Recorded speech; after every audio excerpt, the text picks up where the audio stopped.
Welcome to the VedaFoods Health Show with Dr. J. Apte.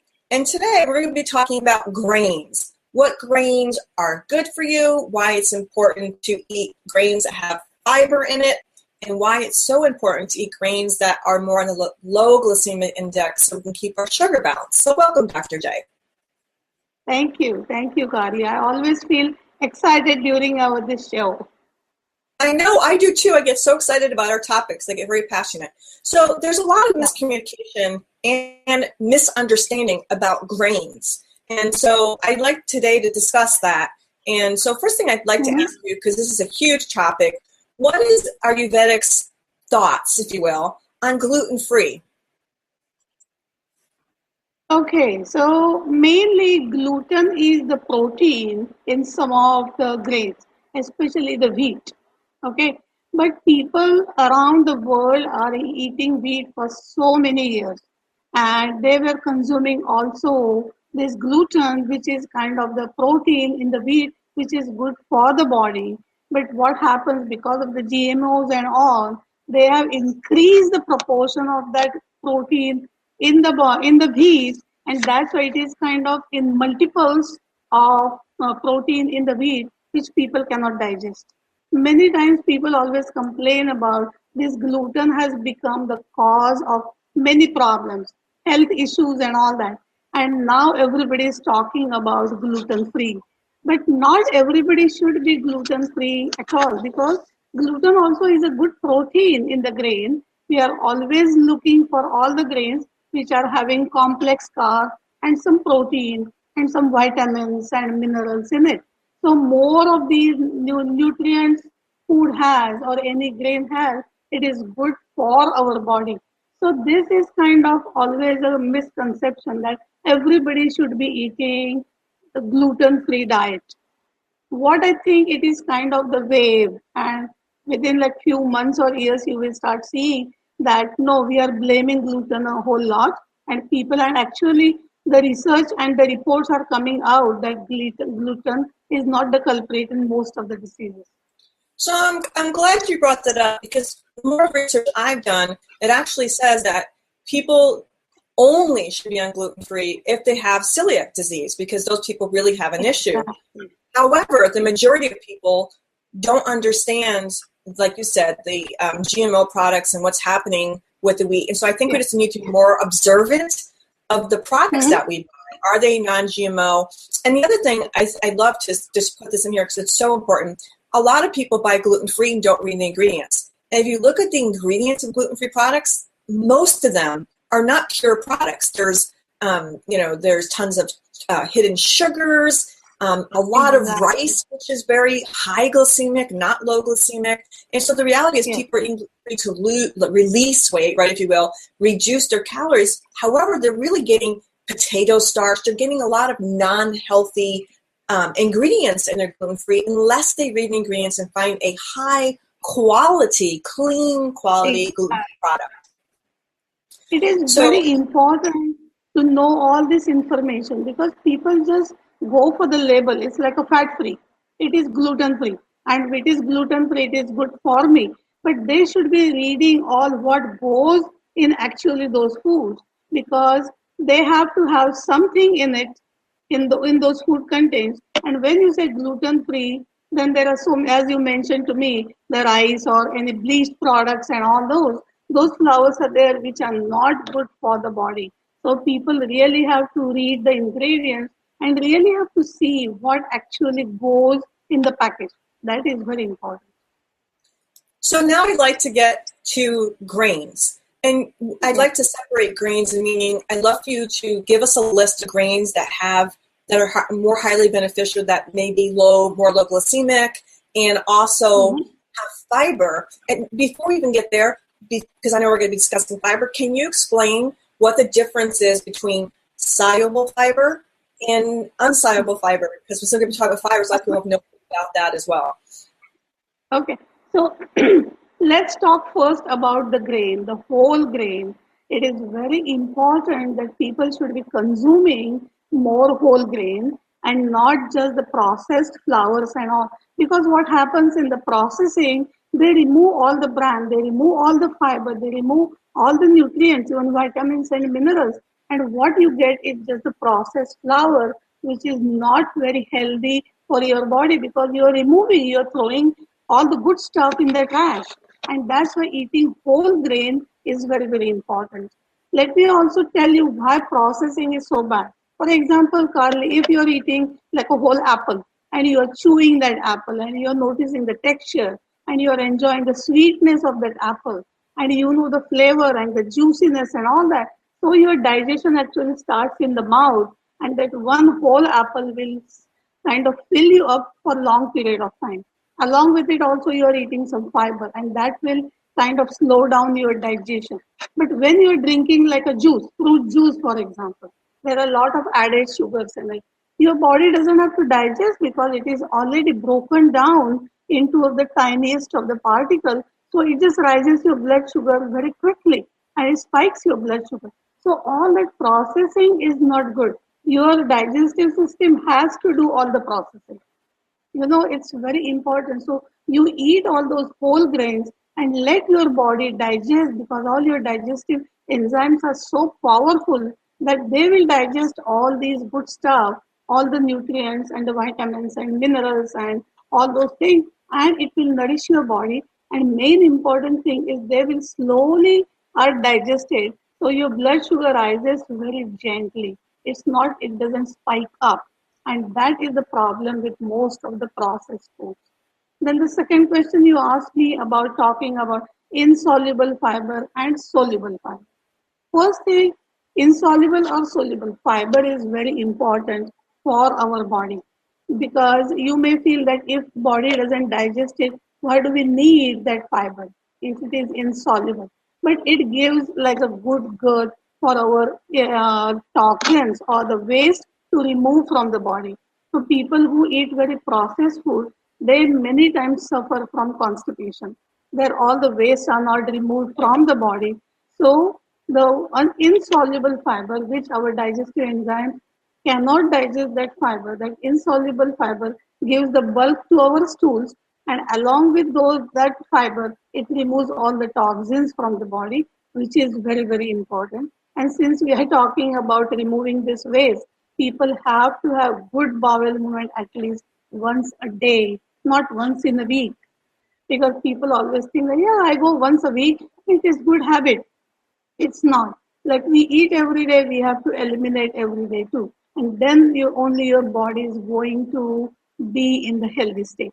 So that having good bowel movement is a very healthy way of cleansing our system. Second thing we mentioned about the soluble fiber. There are two fibers. One is insoluble, second is soluble. That means you have digestive enzymes which can digest that fiber. Body can digest it, body can absorb it. And that soluble fiber is very, very important for us to keep us full for a period of time. Do you know these days we always talk about small, frequent meals? So eat like a small portion and eat every 2 hours. But Ayurvedically, this is not good at all. Because what happens when you eat the food, your insulin is taking your blood sugar and storing it in the liver or in the muscle. But after 2 hours, when your blood sugar goes down, how body compensate with that? All your stored blood sugar is converted from glucagon into glucose again by the another enzyme called glucagon. And that two-way street has to be continuously happening. What we do every 2 hours we eat. So your insulin is overworked and it is just taking the sugar from the blood, storing it in the muscle. But that stored blood sugar never gets a chance to become a blood sugar if you end up eating every 2 hours. So you should not be munching the food all the time. So this soluble fiber helps in this way that it makes you full for a long period of time. You don't feel hungry even if you see the box of candy or cookie or something. You don't feel like just picking it up and putting in your mouth because you feel so full. So your body is telling you, I don't need any food. I'm still processing what you ate before. So that is a good way of helping us to not munch, not to overeat, and to have this fiber which helps us to lower our blood sugar and not to spike it up. So it has multiple benefits. So the one thing I'd love to address, because we're talking a lot about our sugar not spiking, let's just talk about that a little bit. Why is it so important to have the glucose released slowly and to keep our sugar slowly climbing and not rapidly? What is the importance of the glycemic index, if you will, because all foods have that? But what is the importance of keeping that sugar in a nice even keel? It's a very good question. Glucose is body uses it as an energy or as a fuel. You know, for our car, when we start driving the car, we need to put the gas in the car. The same way we eat all these foods because these foods have energy in it. And when the carbs are broken down, they break down into glucose. And some of the vital organs in our body, including our brain, can use the fuel or the energy only in the form of glucose. So we just cannot completely not eat complex carb. You cannot eat no carb diet. You have to eat some amount of complex carb or some complex carb diet. Because do you remember like few years ago, everybody was talking about Atkins diet, eat only protein and completely avoid carb in it. And then people realized that people were getting their kidney was in kind of the problem, then the brain doesn't get enough sugar and enough energy and all that. So it is very important that we maintain that sugar at a certain level. Generally, for so many years, the range of normal blood sugar was 80 and 120.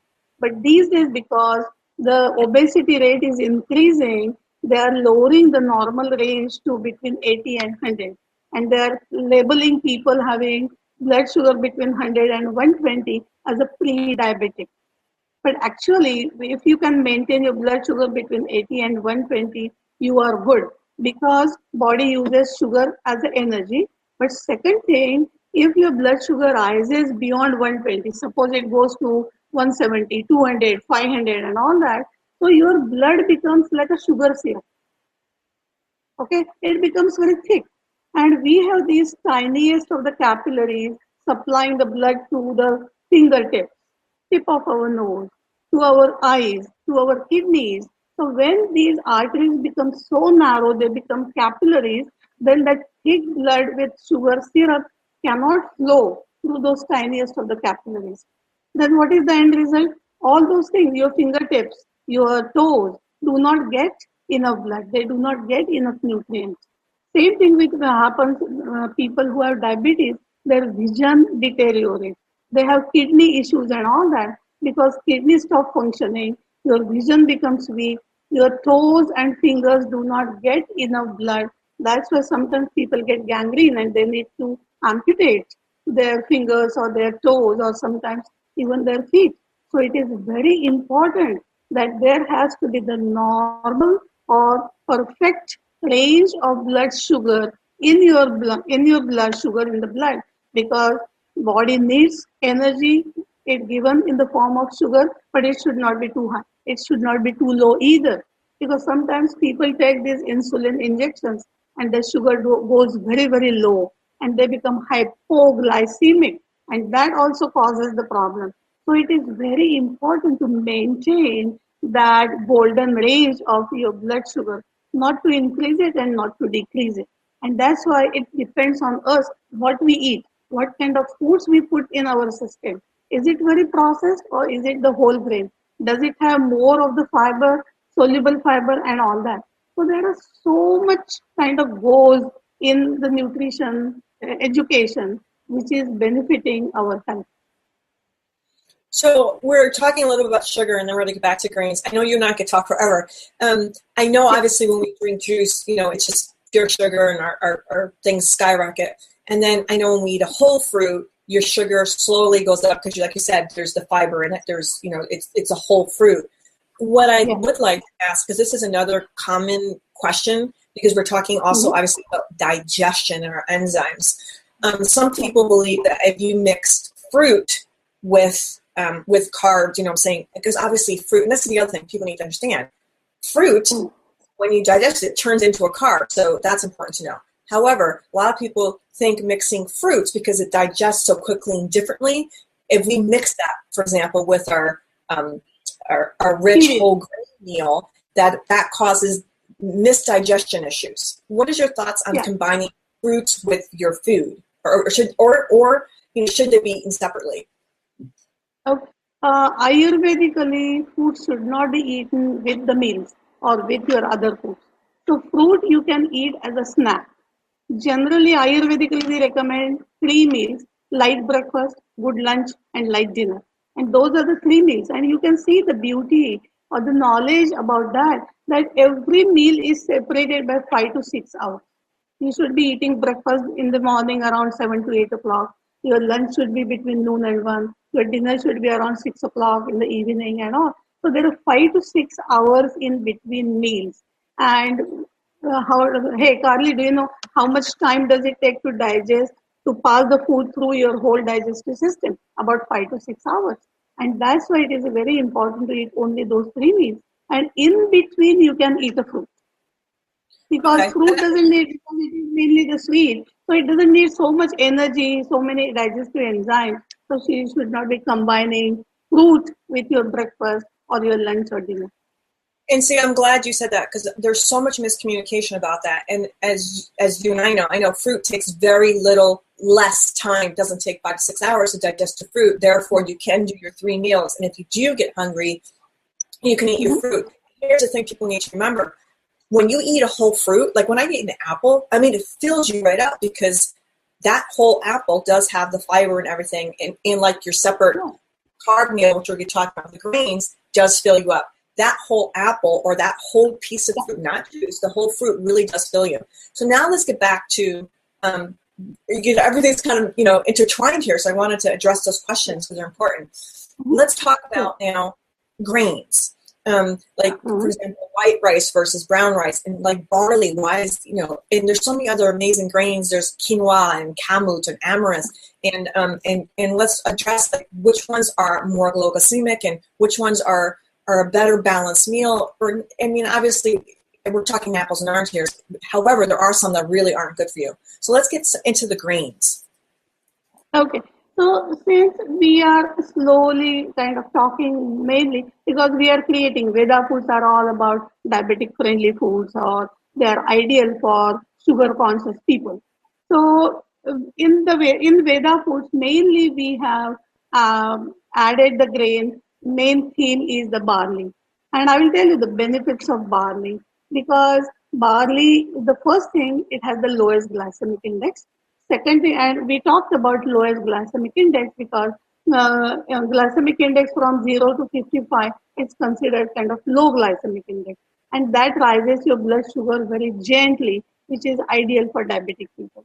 Second thing is barley has a soluble fiber. We talked about insoluble and soluble fiber. Soluble fiber is better because it digests food very slowly and keeps us full, which is also beneficial in obesity because people want to lose weight. So if they incorporate some of these grains which have soluble fiber in it, will also help them to feel full, and they will not munch and put so many things in their system. The third thing about the barley, that soluble fiber, it is called, I just forgot the name, beta-glucan, and that's why it is good not only for diabetes but also reducing cholesterol, reducing the weight gain, reducing atherosclerosis, and definitely it is good for diabetes. So there are so many benefits for this. And do you know, Carly, Ayurveda, the 5,000-year-old science, recommended barley. They said make any product with barley and consume that. It is especially beneficial for diabetic people. And that's what we picked, that me being the Ayurvedic doctor and seeing all these benefits of barley, and our modern medicine and science also kind of supporting what Ayurveda has been saying. That's what we incorporate barley in many of Veda foods. There are also so many other good grains for diabetes. Is, for example, quinoa. Quinoa has become very popular, and it has all the 9 amino acids, so it is a complete protein. And that's why overall the protein in quinoa is a little higher than many of the grains. and it also has kind of that nutty texture to that. So a lot of people just love quinoa. It is also gluten free. So people who are allergic to gluten and all sensitive to gluten, they can eat quinoa.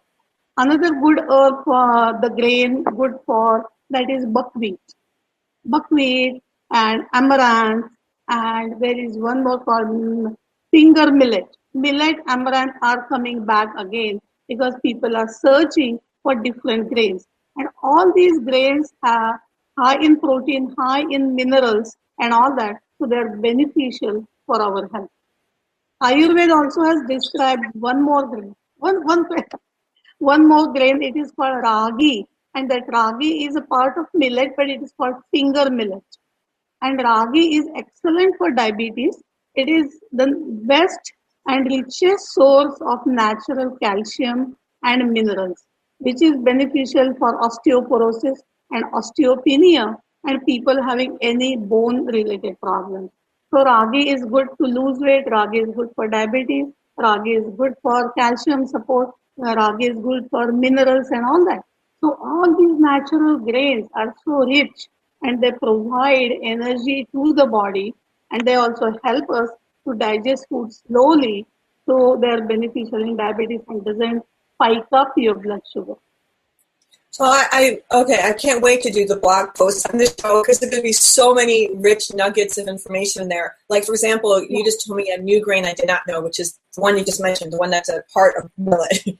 That's, and I myself love incorporating grains. As a matter of fact, I just bought a multi-cooker, but it's the original, like, old ancient system. It's clay. And so I can make barley in it, I can make quinoa in it, and there's some grains I've been wanting to play with, but I just haven't. So I'm exploring amaranth, and so I have two more grains I'd like to ask you about. And so, have you ever heard of teff, Teff, and kamut? So what are those two? Are those two also, like, for example, I love the red quinoa because it's got a nuttier flavor than the regular quinoa, or sometimes I'll blend them together.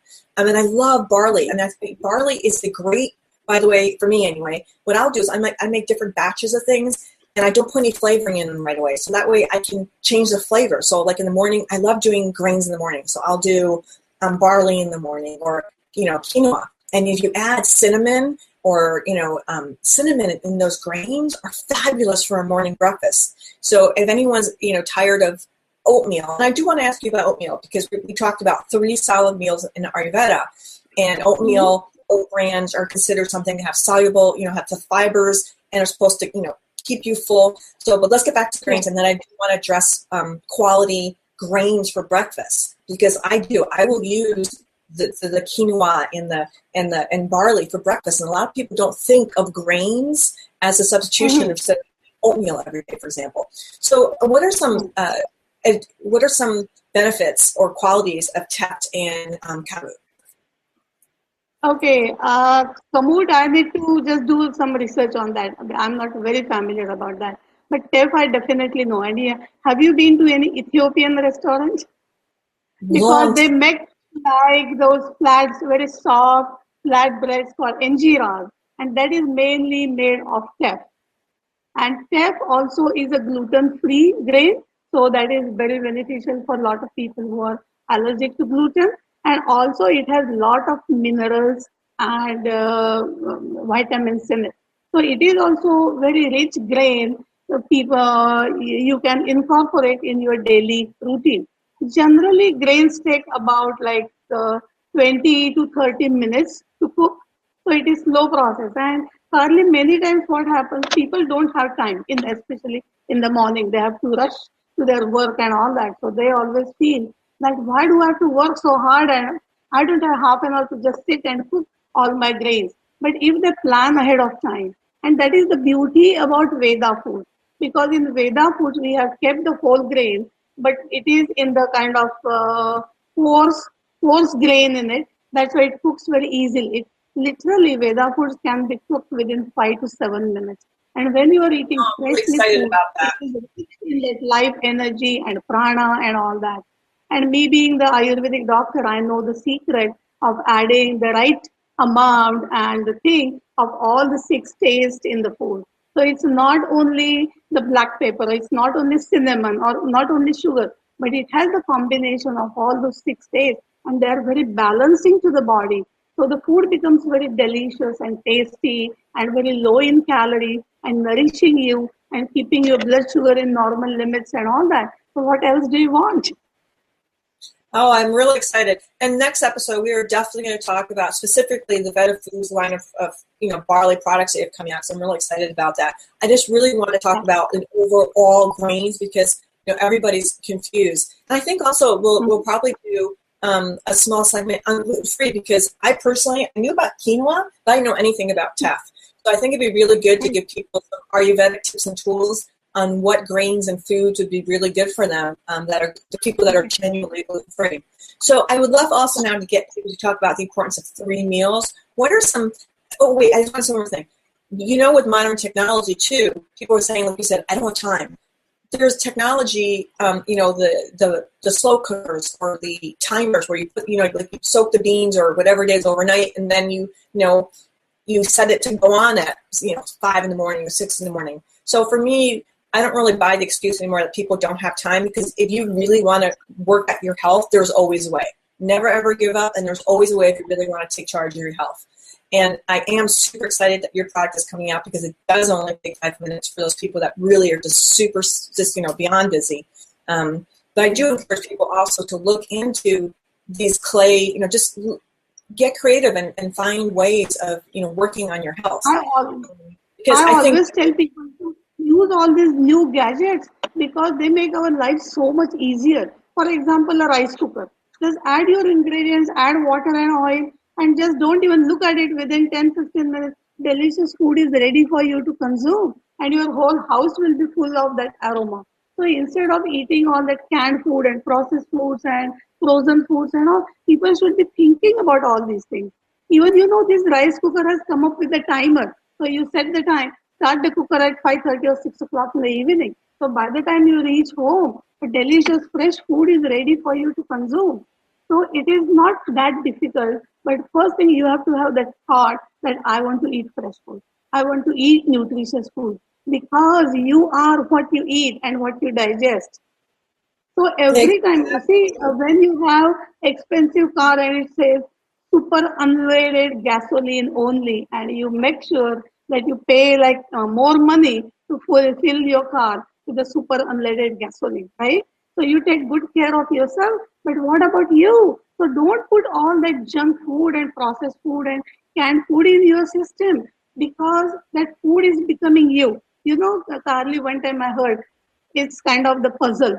What is that? It's not you becomes you. It's the food. Food, when it is ready, it's not, you haven't consumed it yet. It's not you, but when you eat it, all that food builds your blood and becomes your skin and becomes your muscle and becomes your bone and all. And that's what you put in your system, what you eat, how you eat, where you eat, when you eat, with a peaceful mind and meditative state and all that. It's all makes so much sense and that affects your health very positively. So I and you urge all our listeners to make their choice to eat fresh food, add all these whole grains in their diet and in their foods and all, add lots of vegetables, make the meal very balanced with some protein, good quality fat. We talked about a couple of weeks ago about the ghee and oils and coconut oil and all that. So incorporate all those mega nutrients, macronutrients in the food, add vegetables, eat a fruit in between your meals and all that, and let your body digest that. This is really like doing like a firework, and body digest it well and you become more healthy. So I'm also going to put it out there too. And next time we're going to be talking about her cookbook that she has. It's kind of being re-edited right now, and I can't wait for people to get a hold of that as well. So the last thing I want to talk about, because I know you and I literally could talk forever, and I don't want to overwhelm people, is let's give people some healthy grains to do for breakfast. Because like I said, I will make it. You can even make it ahead of time, and all you're doing the next morning is warming it up. So. What are some good breakfast grains besides, what are your thoughts on oatmeal? Oatmeal is a good grain, and especially it has been benefited a lot of people to reduce their cholesterol and all that. But oatmeal is not the only grain that everybody should think about, because there are so many other grains which we talked about. Amaranth is good. Then millet also is a good choice for that. Or people can eat barley. They can use teff. Teff is very different. It has different texture. We also have one product with quinoa. Quinoa tastes really good. It has that kind of texture. You can chew on it and you will enjoy that flavor. So instead of eating only a oatmeal, you can try these different grains and see, because every grain has something unique to offer. There are some different amino acids. They have a different amount of protein in the food. They have different amount of fiber in the food. And that's what, when you incorporate these different grains, your body is getting the goodness of all these different grains. So I'm really excited to do this blog talk. I'm sorry, not blog talk. I'm really excited to do the blog post. And yes, this will air on blog talk. However, I'm looking forward to writing it up so I can incorporate all the tips and tools. And then, of course, I will put together the podcast and the video, as I always do. I love hearing from people the questions. I actually do. Some of these questions I'm asking have actually been asked about. So that's why I'm asking you. Okay, good. Yeah, we encourage people to send us questions. And I get inbox personally a lot about, because they know I'm doing this with you, and they're like, well, have her talk about this, and have her talk about this. And you know how passionate I am about health and food. And so I'm learning so much too. I mean, I always learn more from you, so it's wonderful. So thank you so much for joining me today. We love bringing you exciting content that is just about, feeling your body to be healthy and to care about your body. It's the only one that you have. So we wish everybody a wonderful day, and we wish everyone health. And thank you so much for joining me once again. You can find Dr. J. Apte at hnwellness.com, and you can also go to VedaFoods.com, and that's VedaFoods.com, and that's where they'll be launching this beautiful barley line that only takes 5 minutes to cook. And then hnwellness.com, you can find all sorts of wonderful articles from Dr. J and wonderful just tips and recipes and information about Ayurveda and health. It's a wonderful resource, just with so much information. And so anyways, we will see you next week, and you can always find me at carlylyssathorne.com. And that's it for today. So thank you, everybody.